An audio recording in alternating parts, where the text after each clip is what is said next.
un grand merci à notre première invitée ce matin, c'est Tiffaine Breault qui est avec nous. Et j'ai cru comprendre que vous êtes dans le moyen de santé, nature. Je suis entendu que tu fais même du Qigong. Ce matin, on va plutôt parler de l'association IDEO. Effectivement, j'ai travaillé pendant une dizaine d'années dans le management environnemental. J'ai animé le plan climat de la vallée de Chamonix et travaillé sur un projet qui s'appelait, il y a une dizaine d'années, Vallée écotouristique exemplaire. Et aujourd'hui, donc, depuis 2018, j'ai cofondé avec Caroline Rossi l'association IDEO pour travailler davantage sur l'éducation par la nature. Parce que je me suis souvent posé la question de pourquoi les gens ont envie d'agir pour l'environnement. Et en fait, ça partait d'une intuition, de dire que c'est parce qu'on est en lien avec la nature qu'on a envie de protéger la nature. Et donc, c'est sur cette intuition-là qu'on a créé l'association IDEO.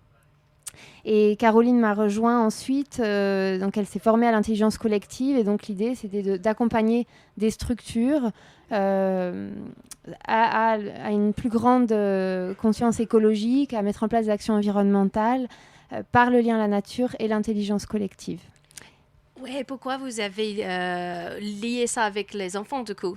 Oui, alors parce que assez rapidement, des écoles nous ont contactés pour justement travailler sur le lien à la nature avec les enfants dans les écoles, aller de plus en plus dehors. Beaucoup constataient qu'en fait les enfants n'étaient plus en lien avec la nature. Et donc c'est de là, et en fait on a priorisé vraiment notre action depuis 2019 sur l'éducation par la nature. Et vous-même, vous avez des enfants? Oui, j'ai une petite fille qui a 8 ans, qui s'appelle Léonie. Elle va à quelle école? À l'école des Ouches. Ok.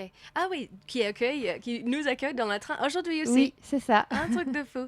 Et voilà, dans la vallée de Chamonix, moi je suis aussi parent. Et je vois qu'on est dans un super endroit, dans la montagne alpine. Ils ont beaucoup de chances de partir en voyage. Par exemple, l'école des Ouches aujourd'hui dans le train qui va probablement balader quelque part, j'imagine. Mais les écoles eux-mêmes, ils sont assez bétonisés. On est d'accord? Oui, complètement. Disons que c'est un peu partout le même constat. Même dans la vallée de Chamonix, on a beau avoir un paysage exceptionnel, une nature juste à côté. Finalement, les cours d'école sont bétonnés. Le rapport de la nature des enfants, c'est un rapport souvent de consommation, très lié au sport. Il y a assez peu ce rapport de contemplation, de lien avec la nature. Donc c'est vrai que nous, par exemple, on propose des activités sensorielles, créatives, voilà, qui vient vraiment toucher plutôt l'émotionnel et créer un lien. Voilà, il suffit de pas grand-chose en fait pour se sentir en lien avec la nature, mais ça demande un calme. Et donc, dans une société où on est de plus en plus stressé, où tout s'accélère, c'est pas toujours évident de sentir ça. Et dans ces initiatives, vous trouvez des supports peut-être régionaux ou financiers ou même gouvernementaux depuis quel côté? Oui, alors en fait, on a commencé le premier projet, on a commencé à intervenir dans des écoles alternatives, puis un peu dans l'école publique, et on s'est dit que là où il y avait le plus besoin, c'était dans des écoles qui sont en réseau d'éducation prioritaire, où là vraiment, justement, plus dans la vallée de l'Arve, ou voilà, dans des endroits où les enfants on passe beaucoup de temps finalement enfermés dans des appartements devant des écrans. Et on s'est dit, voilà, c'est là où il y a vraiment quelque chose à faire. On a monté ce projet qui a été soutenu par la Fondation Nature et Découverte et la Fondation Terra Symbiosis. Et de là, en fait, la Fondation Terra Symbiosis, qui est basée à Strasbourg et à Chamonix, nous a proposé d'organiser donc l'année dernière des rencontres enfance et nature, parce qu'ils les organisaient à Strasbourg depuis 5 ans. Et donc, ils nous ont proposé d'organiser les rencontres à Chamonix, enfin sur la vallée de Chamonix et le pays du Mont-Blanc. Et donc, voilà, c'est parti vraiment de soutien en fait, de ces fondations. Et puis, la communauté de communes de la vallée de Chamonix, qui également nous soutient depuis le début. C'est parti. Voilà. Et puis, c'est parti de Valocine. On sent la sensation de le train nous quitter. Voilà. le station et on dirige vers le buet. On continue sur cette thématique scolaire, je trouve intéressant. Moi aussi parce que je suis maman. Hein. Voilà, est-ce qu'il y a une école phare dans la région que tu as envie de dire, là, ils ont compris, faire des choses comme il faut? Alors, par exemple, il y a plusieurs initiatives. Souvent, c'est des initiatives des enseignants qui ont une sensibilité, qui ont envie. Je pense à Laetitia, à l'école de Servoz, qui toutes les semaines emmenait les enfants dehors. Après, il y a aussi des initiatives, je sais, au niveau du périscolaire à Valorcine, ils font aussi beaucoup de choses. Il y a des projets de végétaliser les cours d'école. Donc, il y a un gros projet à l'école des Pèlerins, à Balma. Donc, en tout cas, sur la vallée de Chamonix, il y a quelques projets. On va accompagner aussi cette année l'école du plateau d'Assy vers l'école dehors. Et aussi, on a un projet avec la vallée de Chamonix en concertation avec donc les animateurs nature de la communauté de communes, de voir comment on peut accompagner plus massivement tout le territoire sur cette thématique-là. Voilà, donc ça, c'est une réflexion qui est en cours et on aimerait mettre en place tout ça l'année prochaine. Et c'est génial. Alors, rentrer cette année à l'école de centre, ça, c'est où il va méfier à moins. On a tous vu que ça c'est plus bétonisé qu'avant en fait. Mais ils ont aussi incorporé des petites plantations peut-être pédagogiques. Mais il y avait un arbre dans le corps des maternelles qui est plus là. Ces tendances d'enlève des arbres ou peut-être vous avez un scoop comme quoi c'est pour végétaliser l'avenir, toute la zone peut-être. Oui, alors l'être humain avance comme ça. Il y a eu tout un mouvement où il fallait bétonner les cours d'école, soi-disant parce que ça permettait de plus sécuriser, de plus voir les enfants et donc de voir tout ce qui se passait dans les cours d'école. Et aujourd'hui, on est dans un mouvement où beaucoup d'études scientifiques prouvent que en fait, pour le bien-être des enfants, c'est indispensable qu'il y ait un lien à la nature. Et donc, que même des espaces végétalisés où les enfants ils peuvent se cacher un peu, avoir leurs petits espaces, et en fait, c'est hyper important. Et donc, c'est ça. On avance comme ça, on se rend compte que pourquoi les enfants vont pas très bien aujourd'hui, il y a aussi ce côté-là.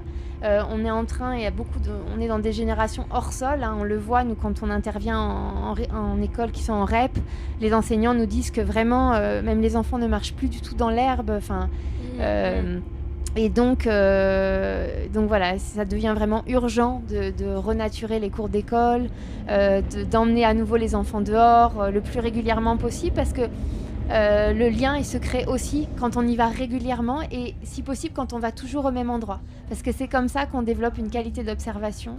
Des choses qui changent, des saisons, de se reconnecter à quelque chose de plus grand que nous, quoi. Ouais, on comprend en tant que parent, c'est compréhensible, c'est incompréhensible de encore bétoniser. C'est très compréhensible de voir le besoin de revégétaliser parce que qu'est-ce qu'on veut, on veut enlève les écrans de nos enfants, on enlève leurs pieds, leurs chaussures, mettre dans l'herbe comme tu as dit, c'est génial. Ça c'est le vrai avenir. Et est-ce que c'est pour ça que vous avez organisé cet événement Rencontre Enfance et Nature? Oui, c'est ça. Alors, juste, je voulais revenir sur ce que tu disais par rapport aux renaturations des cours d'école. Il y a aussi d'autres bénéfices, hein, comme par rapport au changement climatique. On sait que quand on est sous les arbres, il fait plus frais. Il y a aussi la problématique de l'artificialisation des sols et le fait que, donc renaturer les cours d'école permet aussi d'apporter d'autres choses d'un point de vue du changement climatique. Et concernant les rencontres enfance et nature, donc c'est, comme je le disais, c'est la Fondation Terra Symbiosis qui nous a sollicité pour organiser les premières rencontres l'année dernière. Et oui, l'objectif en fait, c'est de permettre donc au niveau de la Haute-Savoie, déjà de nos territoires Pays du Mont-Blanc et plus globalement Haute-Savoie, de faire se rencontrer des associations, des écoles, même faire se rencontrer les écoles entre elles pour qu'elles puissent échanger sur les retours d'expérience, sur qu'est-ce qui se fait où, et puis dire voilà, nous on a essayé ça a bien fonctionné, vous pouvez essayer ça, etc. C'est aussi donc travailler avec l'éducation nationale, avec d'autres aussi entreprises. On travaille aussi dans le secteur de la petite enfance. On est en compagnie toujours avec Tiffaine Breault, la cofondatrice de l'association IDEO. Alors depuis 2022, vous, Tiffaine, salut encore, organise les rencontres enfance et nature sur le territoire Arve-Mont-Blanc. C'est le temps fort pour votre association et ce que j'ai compris que en fait, j'ai fait dans le tunnel, on a discuté vite fait, parce que tu vas, en tant qu'animatrice radio, on aime bien parler, hein. Même si on est hors antenne. Du coup, tu m'as expliqué que si les rencontres enfance et nature, c'était un arbre, les racines, c'est à Strasbourg et Mulhouse. Comment ça? Disons que le festival, c'était au départ le festival Enfance et Nature, existe depuis 5 ans à Strasbourg et Mulhouse. Et donc, avait pour vocation de fédérer, comme je le disais, tous les professionnels qui s'intéressent à l'éducation et au développement de l'enfant. Et donc, c'est la Fondation Terra Symbiosis qui souhaitait développer ce genre d'initiative sur différents territoires, et notamment sur Chamonix, Pays du Mont-Blanc, Vallée de l'Arve. Et donc, nous a sollicité pour organiser ces rencontres l'année dernière. Et on co-organise ensemble cet événement. C'est génial. Comment tu as rencontré ces personnes Alors, Caroline, c'est dans l'association avec vous, oui. Mais celles qui sont à Strasbourg. C'est le réseau chamoniard, je dirais. C'est vrai. Oui. Elles aiment bien faire de la montagne. Peut-être. Ou île, peut-être, c'est des garçons aussi. Non, la présidente et directrice Patricia Youngsing habite à Chamonix, en fait. C'est installée à Chamonix. Qui est présidente de l'association parents des élèves de l'école de centre. Oui, alors oui, je ne savais pas, mais... D'accord. Voilà. Ok, je comprends. Et aussi avait créé avec Zoé Hart Explore, qui qui vise toujours d'ailleurs, qui propose des ateliers pour les enfants. Oui, ma fille, elle a fait de la balade avec Explore. Comment on dit la balade? C'est pas la bonne phrase. Du trekking? Non. Aide-moi. Quand tu pars, tu fais la refuge. Oui, bivouac. Voilà. Bivouac ou expédition, on peut dire. Elle a adoré. Elle a ramené des bonnes champignons chez moi. Et puis maintenant que vous avez cette rencontre, vous faites ici à Chamonix, ou pas exactement à Chamonix, mais dans la région, les rencontres enfance et nature. C'est entre le 17 et 20 octobre. Et comment le public peut faire partie? Ou c'est juste une invitation ou plutôt professionnels et scolaires? Alors non, c'est effectivement à destination des professionnels qui s'intéressent à l'éducation et au développement de l'enfant. Mais on a 2 soirées grand public. D'accord. Donc la première soirée grand public, ça sera justement notre conférence d'ouverture qu'on co-organise en partenariat avec la Petite Université. Et donc là, on fait intervenir Gauthier Chapelle, qui est ingénieur agronome et docteur en biologie, qui est un des cofondateurs de l'Association européenne de biomimétisme et qui justement viendra nous parler de comment le vivant peut nous inspirer et nous aider justement au niveau de l'éducation des enfants. Donc sa conférence s'appelle « Vers des civilisations et si les forêts pouvaient nous inspirer ». Voilà, donc ça sera mardi 17 octobre à 20h à la salle animation des Ouches. Et c'est 5 €. Et c'est 5 € et c'est gratuit pour les membres de notre association et des membres de la Petite Université. Ok, génial. Voilà. Ça a l'air intéressant. Bien sûr, c'est en français, mais... oups. Le train est en mouvement, je perds les stylos par terre. Excusez-moi. Mais alors, si les Anglais aimeraient bien faire partie, est-ce qu'il y a des supports dans d'autres langages? C'est une bonne question. On l'a pas prévu. Mais voilà, s'il y a une volonté, on peut en discuter. Soi-disant, les parents, avec leurs enfants, on a commencé à apprendre un peu de français quand même. Et puis, pour le reste, la suite, je veux dire, mercredi, école et nature, c'est le résultat d'études et regarde croisés. Qu'est-ce que c'est? Oui, alors juste, je vais finir sur les soirées. La deuxième soirée grand public Ah, d'accord. a lieu le mercredi soir au cinéma Vox à Chamonix. Et donc là, ça sera la diffusion du film La forêt, c'est la classe, qui suit une école du Doubs qui, depuis 5 ans, oui, c'est vrai. fait l'école de la forêt avec Élise Sergent. Et donc voilà, c'est un ciné-débat en présence du réalisateur et on espère avoir Élise Sergent également. Ah, c'est bien. Donc ça, c'est la deuxième soirée grand public, donc c'est pareil, c'est 7 € la soirée. Et puis après, le reste, on a 2 matinées de table ronde, des conférences. Le mercredi matin, donc effectivement, c'est des résultats d'études qui ont été menés. Donc c'est une recherche-action participative nationale qui s'appelle Grandir au contact de la nature. On aura la chance d'accueillir Aurore Blanquet qui présentera les résultats de l'étude. Ok. Et on aura également Pauline Misset qui représente la Forêt des Lucioles, qui est une école de la forêt à Annecy et qui viendra aussi nous présenter les résultats à mi-parcours de l'étude exploratoire sur l'intérêt pédagogique de réaliser des apprentissages en extérieur. Et on aura justement une table ronde animée par Armand Courriou, qui est animateur nature à la communauté de communes de la vallée de Chamonix. Donc ça, c'est le mercredi matin et ça sera à Passy, au Quechua Mountain Store. Donc effectivement, l'événement a lieu plutôt sur le pays du Mont Blanc, voire même cette année, on va jusqu'à Thiers. Et les navets jusqu'au Passy Mountain Store? Alors, c'est une très bonne question. On va organiser donc du covoiturage pour aller là-bas. Ok. Et on peut faire ça, peut-être on veut vous contacter sur votre page d'association réseaux sociaux? Oui, complètement. Voilà. On a donc une page Facebook Rencontre Enfance et Nature. Donc voilà, on met les informations en temps réel, quasi en temps réel. Et puis on a bien évidemment un site internet. Voilà, donc Ok. et une page aussi LinkedIn pour les professionnels.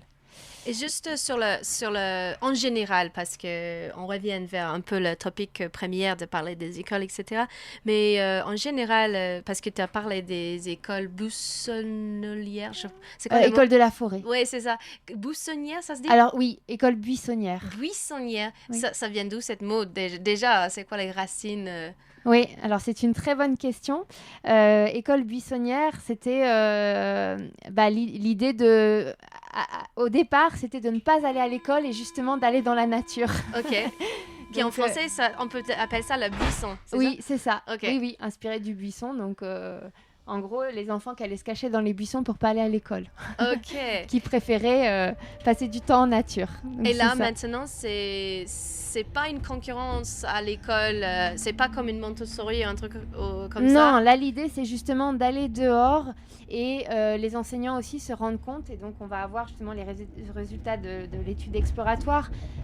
Comment ça peut être très intéressant, au contraire, d'apprendre dehors, faire des apprentissages. Donc, par exemple, les mathématiques, on peut très bien faire du comptage, de la manipulation en nature.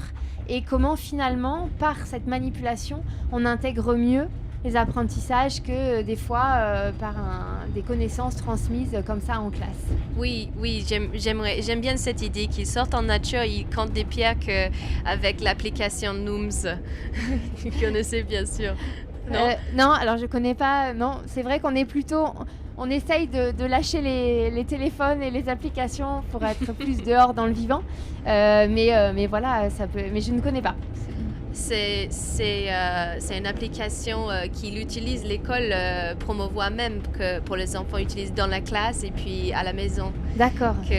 Oui, peut-être on peut le remplacer avec une voyage au buisson. on va compter les grains dans le terre.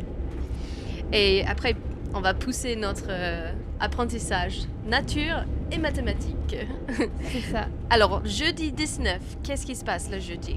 Alors, juste peut-être pour reprendre le mercredi après-midi, c'est une journée vraiment le mercredi dédiée vraiment aux enseignants parce que forcément ils ne travaillent pas ce jour-là, ils peuvent se libérer.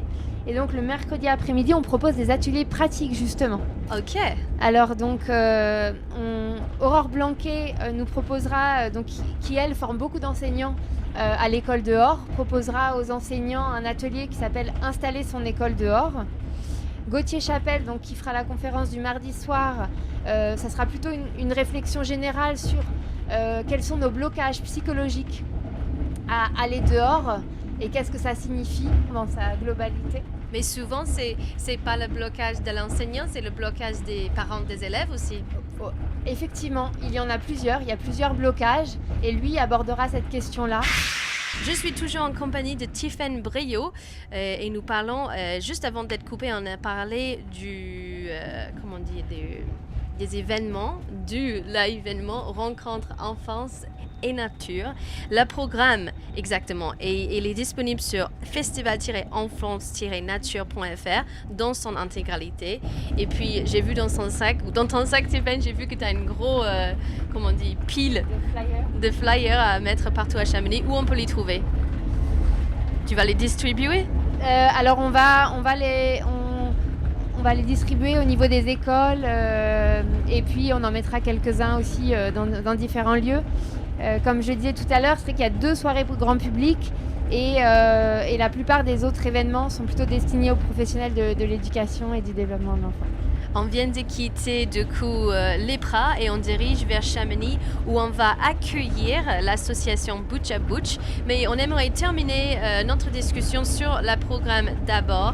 C'est génial, on a discuté déjà des conférences ouvertes au public, le film aussi qui est le mercredi soir au Cinéma Box, mercredi soir. Voilà, 7 € avec le film de Daniel Schlosser et qui est présente.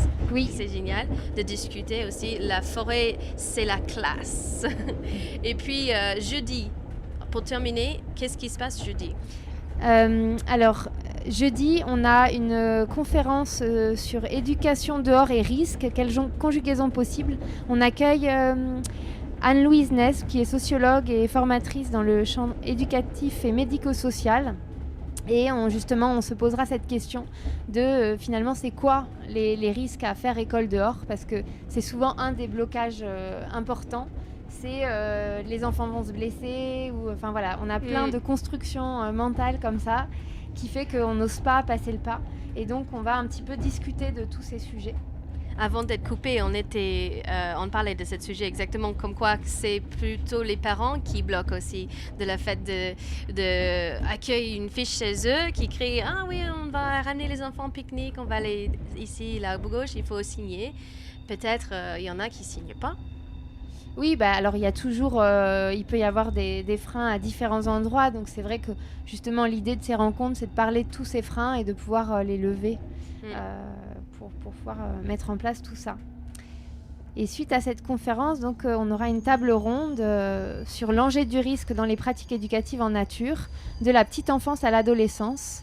Donc on accueillera, cette conférence sera animée par Cécile Thueux du collectif Tous dehors France, qui justement au niveau national travaille à faire se démocratiser l'école dehors. Et cette table ronde sera composée donc de Charline Cachat qui s'occupe des crèches Wild Child.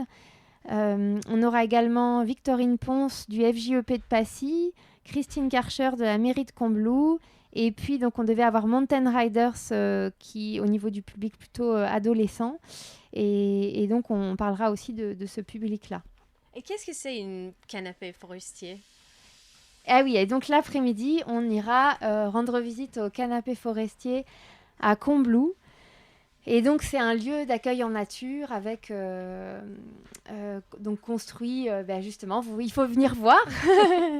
Il faudra venir voir, mais donc ça permet d'accueillir des enfants, des écoles dehors. C'est un lieu de regroupement en fait convivial en nature. Et donc, ça se fait de plus en plus dans différentes communes, d'avoir un lieu où justement toutes les écoles peuvent aller pour faire l'école dehors. C'est bien. Et la gestion des risques dans les structures d'accueil de la petite enfance, le lien avec la nature, c'est par Wild Child. Et du coup, j'ai cru comprendre son association, son structure de crèche, c'est d'incorporer la nature plus auprès des enfants. Oui, c'est vraiment des micro-crèches en nature. Donc, D'accord. ils sont vraiment dehors. Alors, c'est une formation qu'on propose l'après-midi donc à Thiers, de 14h à 17h30. Et c'est pareil, ça abordera la question avec les tout petits, comment on appréhende cet apprentissage-là dehors. Ça peut inspirer d'autres professionnels de la vallée de reconvertir ou créer de nouvelles micro-crèches parce que peut-être on manque des garderies par là. Oui, et puis on proposait une offre dehors pour des crèches déjà existantes et s'adapter à ça. Et du coup, le site web c'est festival-enfance-nature.fr pour toute structure et particuliers qui sont intéressés de trouver plus d'informations. Oui, c'est ça, oui. Et, Est-ce que vous avez des remerciements que tu souhaites faire avant de nous quitter? alors oui, je voulais remercier. Et puis, c'est vrai on n'avait pas reparlé des 2 autres ateliers du mercredi après-midi. Donc, qui aura lieu, il y en a un à l'école Montessori des Glaciers. Donc, on remercie l'école Montessori des Glaciers et ma éco-roller. Et puis, vers une cour vivante aussi, avec Adrien Ozeille, Écosystème. Et donc, qui, lui, va montrer comment on peut végétaliser une cour d'école avec des moyens, avec les moyens du bord, j'ai envie de dire. Donc voilà, on remercie effectivement tous les intervenants, partenaires. Donc ces rencontres sont soutenues par la Fondation Terra Symbiosis, par Assas Hôtel, en partenariat aussi sur cette conférence d'ouverture avec la petite université, et soutenues également par la Fondation Compagnie du Mont Blanc. Génial, merci d'avoir fait le trajet avec nous, Tiffaine, et puis bonne rencontre, Enfance et Nature.